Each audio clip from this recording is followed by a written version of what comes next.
I remember going to the Science Museum as a kid and eating the astronaut ice cream. When we take the moisture out of a product, we'd never thaw the product into a water state. That moisture goes straight from an ice crystal within the product, turns directly into a gas. This machine will collect upwards of 40 pounds of ice. If you put good stuff in, good stuff comes out. You're like, oh my God, this is amazing. You have a full meal in a bag. We get to be part of people's adventure. I'm always on the lookout for fun new stuff to freeze dry. It's one of the funnest things that I've ever done.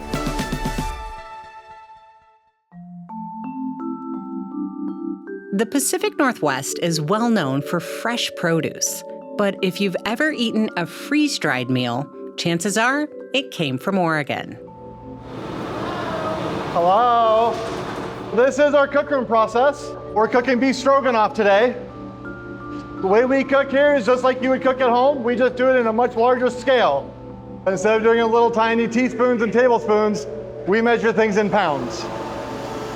What we have over here, we're weighing out our sour cream and our lemon juice. So we get our sour cream, instead of the little 16-ounce tubs, we get our sour cream in 30-pound buckets.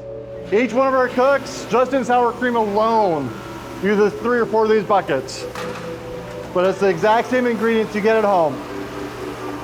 At this production plant, workers make food that can last for decades. Our product has a 30-year shelf life.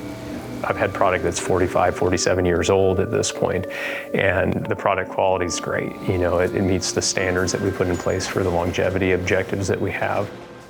Freeze drying is a multi-billion-dollar global industry, and the biggest player in North America is in the heart of the Willamette Valley.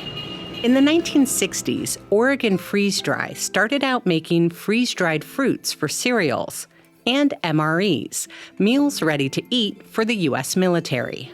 After the Vietnam War, leftover MREs at sporting goods stores flew off the shelves from recreational demand. The masses wanted freeze-dried meals to eat out in nature.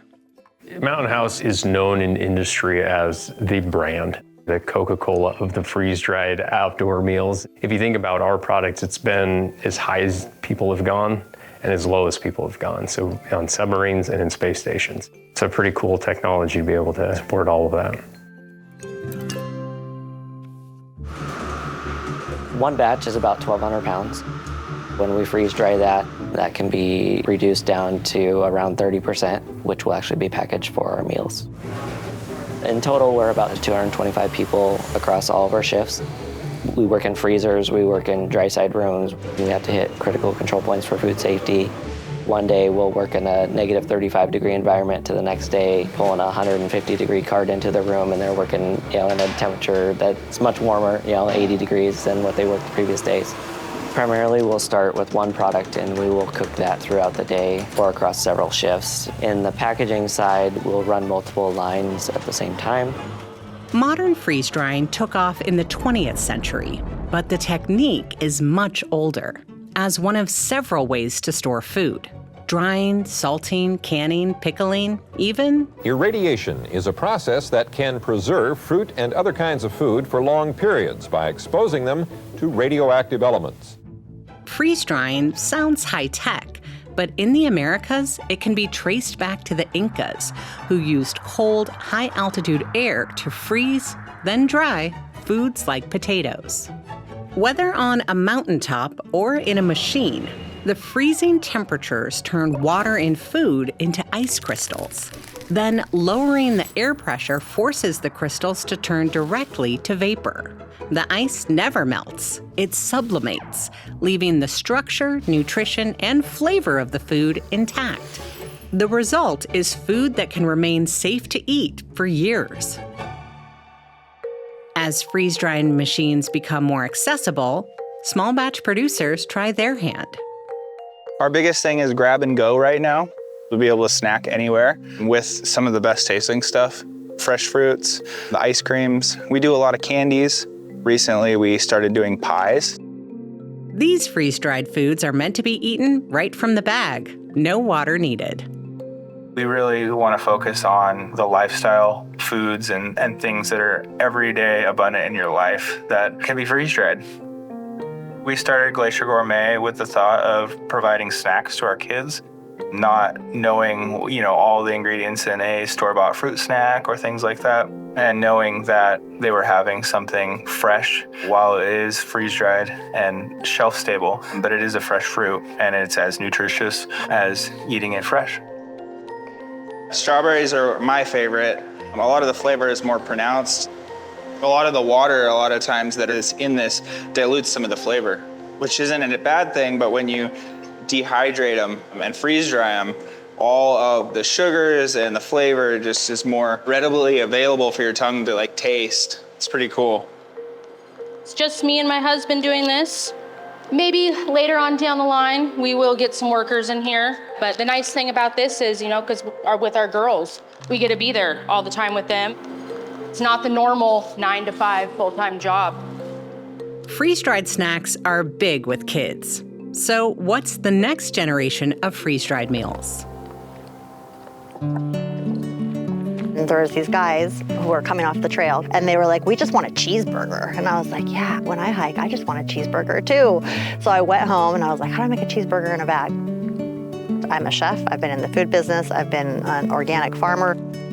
Everything comes out looking like a casserole. So the barbacoa taco is not a taco, it's a taco casserole. The chili relleno is not a chili relleno, it's a chili relleno casserole.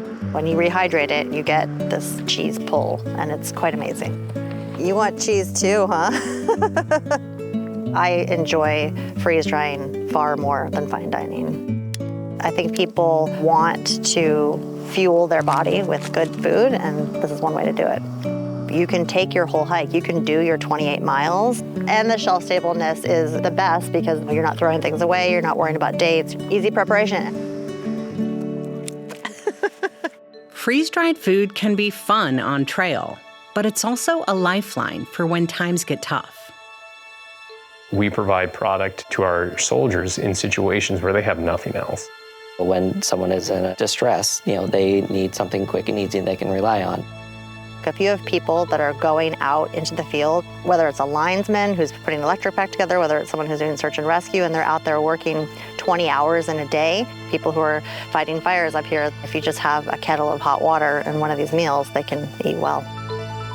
Preppers used to be like a fringe element, right? Like you'd call somebody like a prepper as like a weird, they're a weirdo or something, right? You're prepared, what are you doing? You have a bomb shelter full of stuff, but at this point, I think everybody's a prepper. You want to have some water and some food, and it's actually being smart to have those things available to you. Freeze drying is science with a dash of luck, and Oregon producers are experimenting. Yeah, I tried making barbecue potato chips one time. Yes. Freeze drying thinly sliced potatoes, and that was a fail. Pizza is something that people have asked for years and years and years. Well, a slice of freeze-dried pizza doesn't taste good. I started with French farmer's cheese because it was something that was like fancy, but put that in there and they came out like hard little bricks. The most exciting part is just the transformation that the product takes and how it's so good. It's just been freeze-dried. I had someone call me up the other day, actually. I was like, why are you calling me? And he's like, because I had the chili relleno for dinner and my wife's out of town, I don't cook. I was like, oh, great. And freeze drying can be bigger than food. Flowers, plants, and wedding bouquets, slabs of wood, document preservation. There's so many avenues, and the more creative you get, the further down the rabbit hole you go, you always want to try something else. I'm always like, what can I preserve today? What can I freeze dry today? What would it be like to do this? Really do anything. Yeah. Freeze drying tests what will preserve. At its forefront, Oregonians will persevere.